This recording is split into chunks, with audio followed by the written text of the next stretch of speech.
This podcast was produced by OAR FM Dunedin with support from New Zealand On the Air. To all diverse rangatahi, do you often feel like your experiences go unheard, as if people put you in a box? We are Unboxed Identities on OAR FM Houston. Together, we unpack the identities we are boxed in.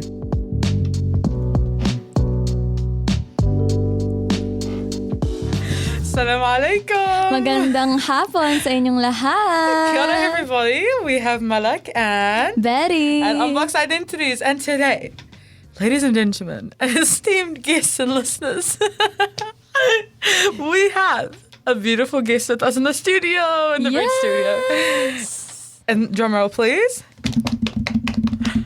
Camilla! We love it. Oh my God. Kia ora koutou, kia ora korua. We are How so are hyped we? to have you here. I'm so happy to be here. We're hype as hell. It's Iwi. Let me just tell you, these are two of my favorite wahine in the whole universe. We love you. We love you. Stop. We love you. Shucks. We love you, Camila Hey, Barnes. the love, the aroha, I'm feeling it. I feel it always when I'm around you.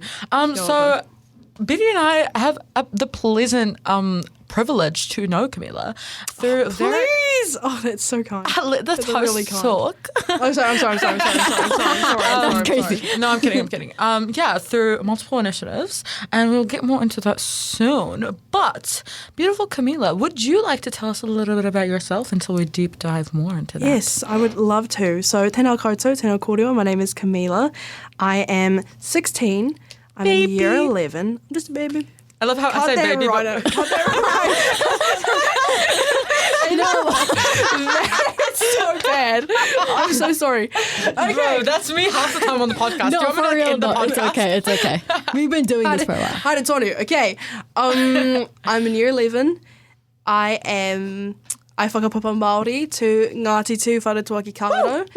Kia ora. And also I whakapapa, I am a Latina. Period. Oh, cut that as well. You're my favorite Latina, by the way. Thank you.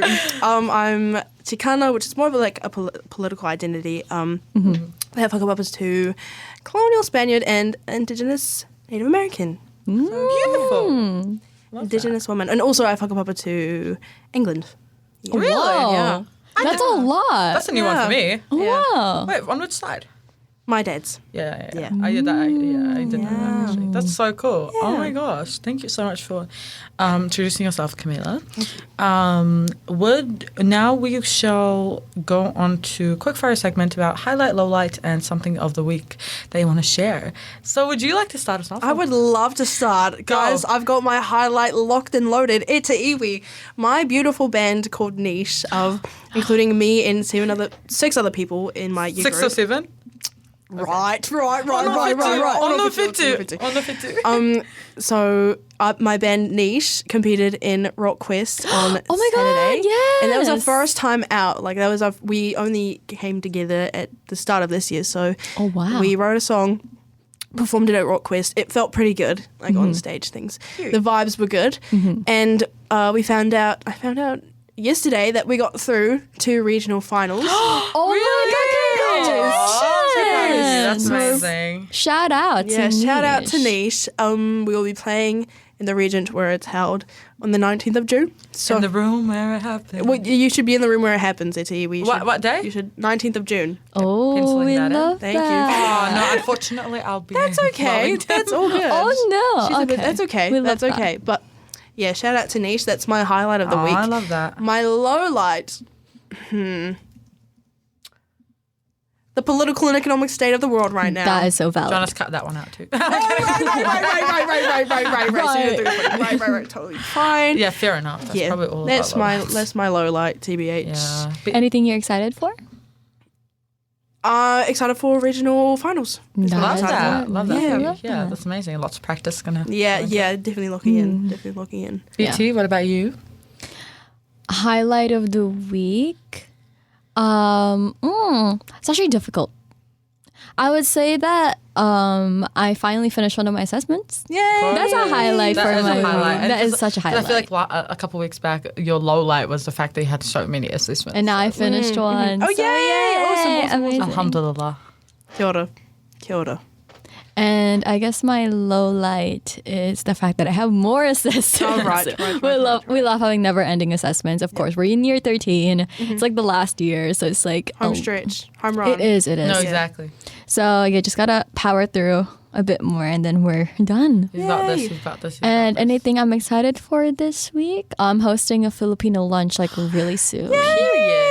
It's Is in this my like a school community thing? Or school community. So I'm like really excited about that. Yay. I'm happy for you. That's amazing. When is that? Yes. Well, it's going to be on the 27th of May. So Yay! It's coming up soon. coming up soon for me.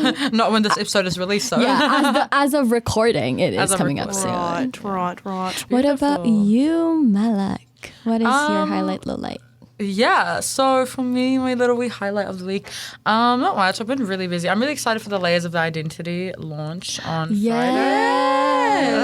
Yes. Very excited. Is the highlight of the week, is the recent highlight, does that not count? Has that been discussed? Race Unity? Has that been discussed yet? Yes. Okay, There is a whole dedicated episode to it. okay. And the problem is, I feel like it's also been discussed in like 3 other episodes. Okay, because I was like, can we talk about this? Because I would love to yap about how great Malik was, but it feels like that's I mean, you can if you want. Right. Guys, I just want to say, please watch Malik's speech. Like, really, truly, I think it can really change perspectives and like really... Nothing Malik hasn't heard so far because it really, it resonates. And it's something that I definitely think so many people need to hear. Aww. So do listen. It's on the Race Unity YouTube page. Yeah, give me views on YouTube. I've got views everywhere Did you else. see her on the TikTok For You page? Because she pops up online. And I reposted it. Oh, and I she commented. commented. And I liked it. And I favorited it. Oh, thank you. I Exactly, love you. period. Don't you worry. Thank you. Well, other than that, thank you guys for that interval. I have my juniors tomorrow debating, and they've won every debate so far. Oh my god! I'm so proud of So them. cute. I'm so proud of So them. They've cute. peaked this year. No wonder why. No, I'm kidding. We love that. And low light, not much. I'm kind of just like swarmed with meetings and assignments and stuff. But I say alhamdulillah and I move on. And yeah, I'm so excited for next week because it's Eid. My friend is coming down from Auckland. And my brother is coming down from Melbourne. Yay. Baka. Anyways. Okay. So gotta cut that one that Right. that moves on to the next segment, which is, interviewing a little wee guest here today. So Camila, we have a little few questions lined up for you. Okay. Which we would love if you could answer. Righty-o. So the first one, starting off strong, and I know that this is going to be strong because I know your story, well, a little bit of it at least. What has your growing up story been like? It has been... I interrupted the Yeah, you host. did. I'm really sorry. I'm so sorry. I'm really sorry. Let me finish the partai and then you can go. No, good to hear. What has your growing up story been like? Are there any stories, experiences, perspectives you hold and you want to share about your identity within this? Or you could just answer the first part of the question. Nice. Okay, yeah, we'll see how we go. Yeah, easy. So, I have a unique one. I think I'd put it as unique, but everyone's story is unique. I was born in Dubai, the United Arab Emirates. Whoa, really? Yeah. Yeah, every single time she says that. That's someone's some like, niche lore. That's It some is. niche lore. Not a lot Niche. of people know about that. Yeah, niche missions. I was born in Dubai, the United Arab Emirates, and I lived there for 9 years. I was born in 2010, and I left in 2019. So the majority of my life, and of course, Dubai is such a developing, spot in the world. It's an absolute boiling pot of all kinds of backgrounds. Yeah. So I was really lucky and really privileged to be able to engage and come to understand so many walks of life from so many identities, culturally, religiously, historically, however you want to put it. I was really lucky to be able to grow up in an environment like that. Yeah. And then in 2019, I came to the land of the long white cloud. Woo! Love it here. Aotearoa. Aotearoa. And I lived in Auckland for about a year. Wow. And briefly, I lived in the United States, which was quite the ride. Yes, I Oh, did. wow, I didn't know that. Even more niche lore, guys. I went to school in the States for like a term or half a semester, if you want to be American. And then I came down to Ōtepoti and I loved it here and I've been here since. I love that. Aww, that's beautiful. Thank you so much for sharing a bit about your story, Camila. And a bit broader than that, we would like to ask you, are there any certain types of activities that you are involved in that kind of either relate to kind of your growing up story as for the reason you've joined it, or just like anything you want to share in terms of your mahi? Absolutely. Kia ora, kia ora. Is this the Te Reo Commission's award recipient? Yeah, guys. That's a sister. Okay. We love it. We love Activities. I am a musician. If we haven't gathered by all of the kōrero we've had about niche, I am a musician. I love music. And Camila is not just a musician. She is an amazing musician. She is absolutely. Wow. When I tell you, I'm going to glaze you just like you glaze me. When I tell you, this girl has like close to perfect pitch. Like I can do any like on a guitar, if I go like a C chord, she'll be like, oh yeah, that's a C. I think that was a fluke though. I think when we did that, I think that was like no, just, like, you were so good. We did it. I did it 5 times and you got it right. That's not a fluke. Anyways, it's crazy keep going. you remember that. But well, I mean, it feels kind of strange to be calling myself a musician. Like I'm a 16-year-old. I think that I have a good way to go until I can really feel comfortable saying I'm a musician. But for now, I'll just say it and not feel fully confident in it. So I think.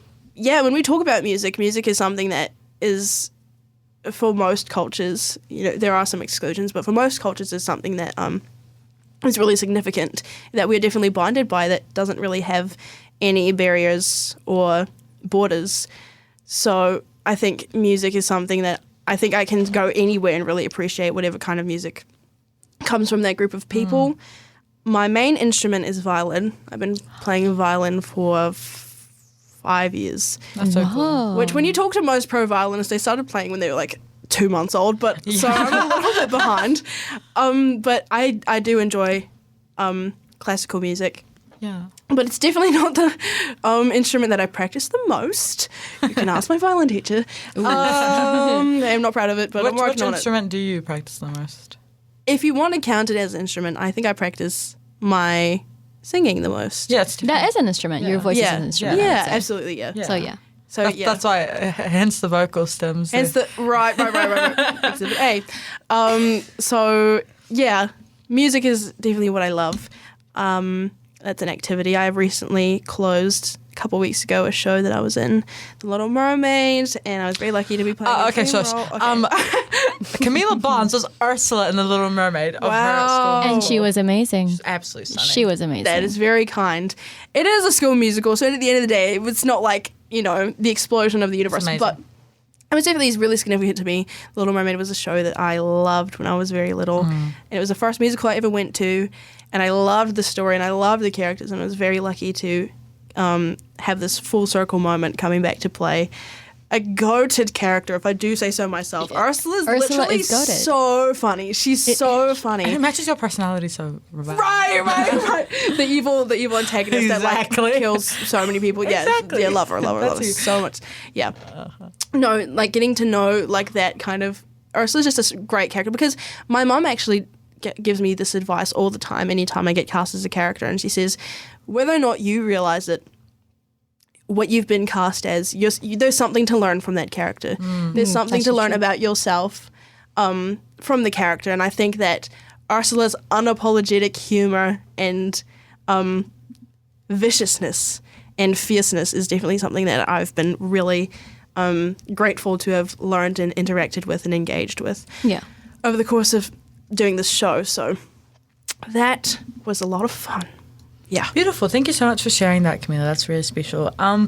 Would you be able to quickly give us what is your why? Why do you get involved in such things? Why is it so important for you? What is your reason for being? It's such a deep question. I love how we're talking about The Little Mermaid to what is your why? I feel like, what is your... What I should have done is ask that question beforehand. But that's okay. It's that's all a learning okay. experience. Yeah, of course. No, we love that. My why? Well, I think...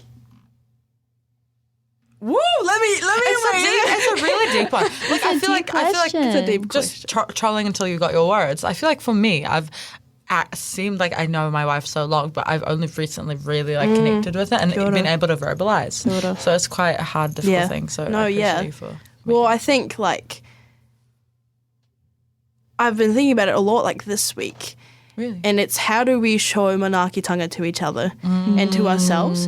And it's, I think what I'm doing is less of the question, but it's more of a how am I doing it? And I think doing something that I love, like music, I think it's just a matter of how you go about it. How am I showing manaakitanga? My why for, like, thinking about, you know, how we can uplift others and how we can respect one another's dignity is because that empowers people to follow what they want to do. Yeah. And, Exactly. you know, maybe release themselves from this, you know, name drop, this box that they put their identity in. You know what I mean? Like, when you show, Yeah. when you allow love people that. to feel like they're welcomed and they're appreciated and they can be a part of whatever environment it is, doing whatever it is. Literally, it could be anything. It doesn't have to be music or it doesn't have to be theatre. It can be Just empowering other people writing. along with you. sports, whatever it is, like, as long as you have a drive for it and you want to build a community of people who do the same or think the same or feel the same, you know, I think manaakitanga is the way to go I love that. Thank for you so much. self-fulfillment. Thank you so much for sharing that. I Camilla. love like that. that's also making me think about other things. Wow. And That means a lot. yeah, of course. And I think that is a testament to our friendship. I think you make me think about a lot of things a lot of the time. Aww. Okay, Sappy. Kia ora. So now we are going to move on to our favorite part of our episodes, which is the identity wheel. So how this is going to work is we're going to play a segment in sound, and whilst that's happening, we are spinning a secret wheel about identity. It could be about culture, language, growing up, racism, religion, etc. And then we'll have a question aligned to that we will all discuss around the table. So without further ado.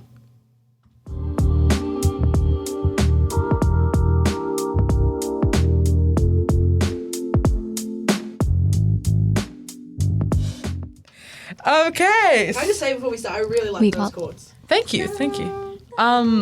Gorgeous. So, drum roll, please. We got language. Oh, yeah, that's a really I good always one. love doing language so much. Yeah. Language is something that I feel like everyone can relate there's to. like something to relate to 100%. in Yeah. someone's experience, especially because all of us here in the table are multilingual. Exactly. So yeah, definitely. Gorgeous. So yeah, I will ask the question to you, lovely.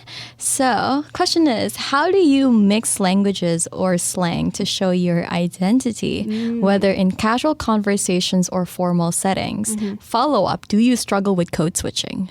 Wow, really, really great party. People. Got that. Don't cut it. It's fine. Why are you telling us how to run out? I'm sorry. I'm kidding. I'm kidding, Baka. Okay.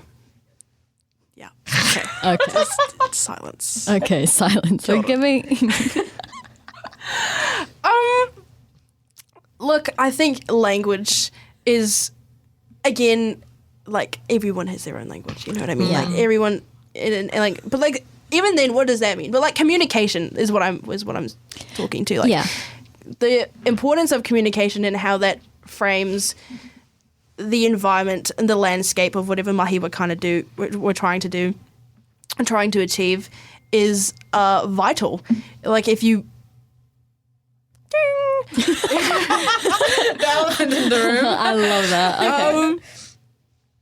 and so yeah, that I think what I'm trying to say is like the significance of, which wasn't the question, but I think that it's really significant that we do, you know, invite these languages into our day-to-day speech and conversation and court it all with one another. Yeah. 100%. Like, and without that, how, you know, wait, let me think about the political necromancy of the world right now.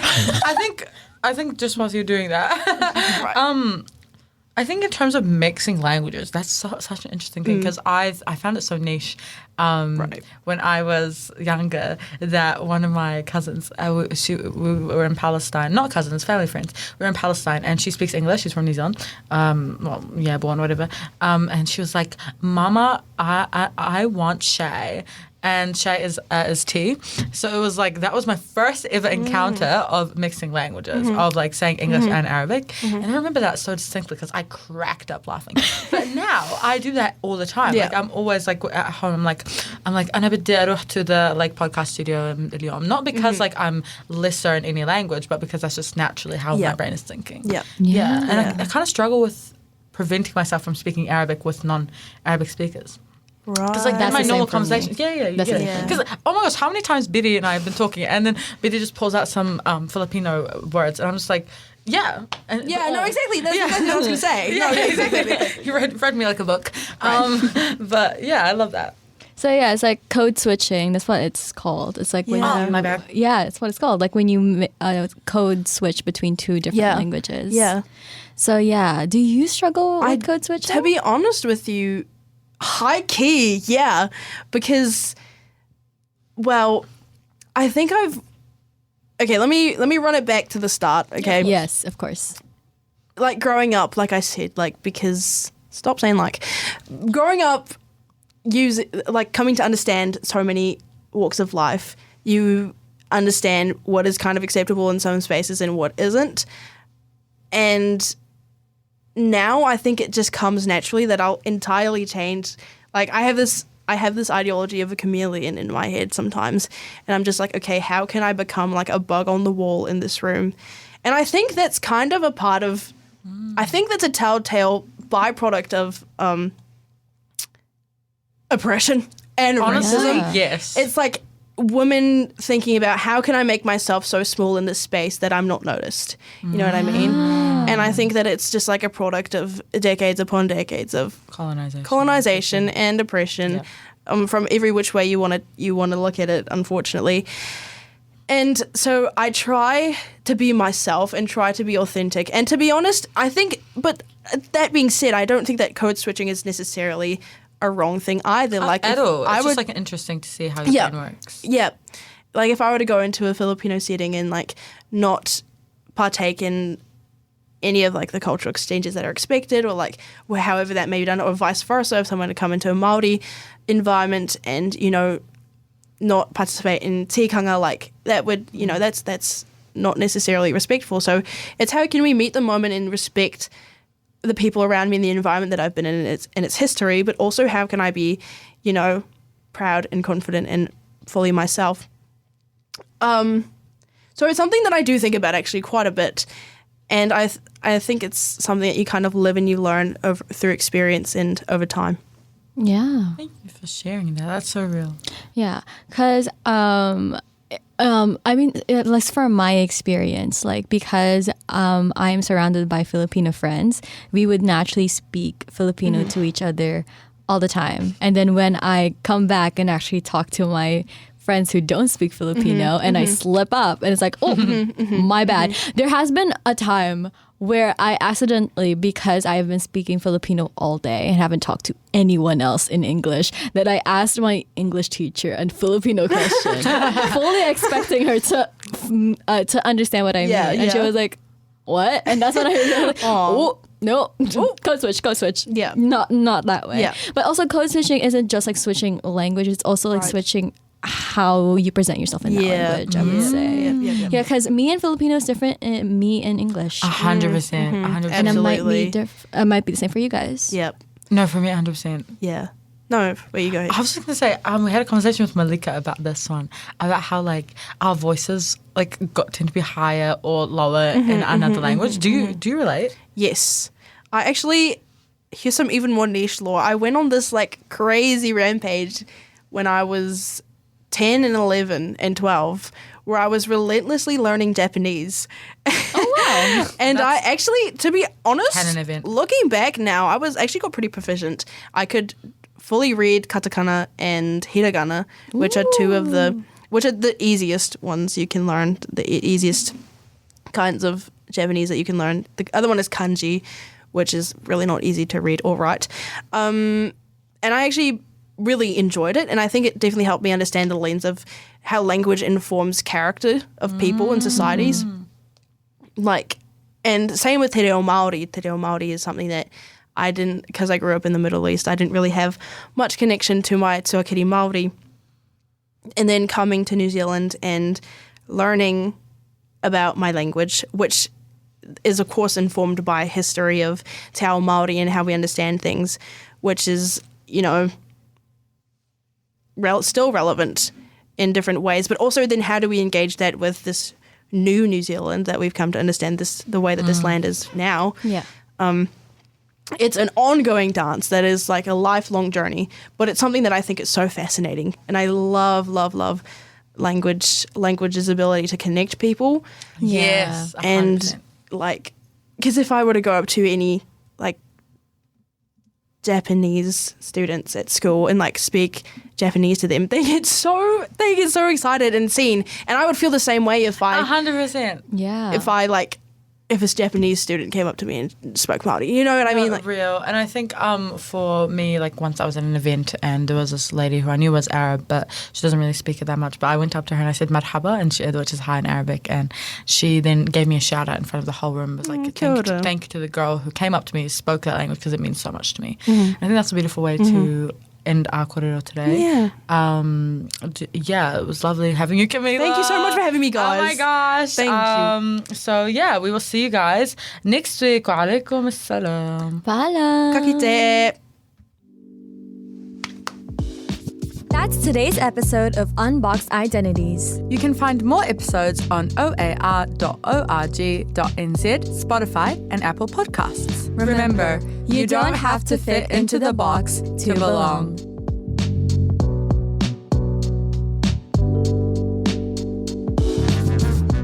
This podcast was produced by OAR FM Dunedin with support from New Zealand On the Air.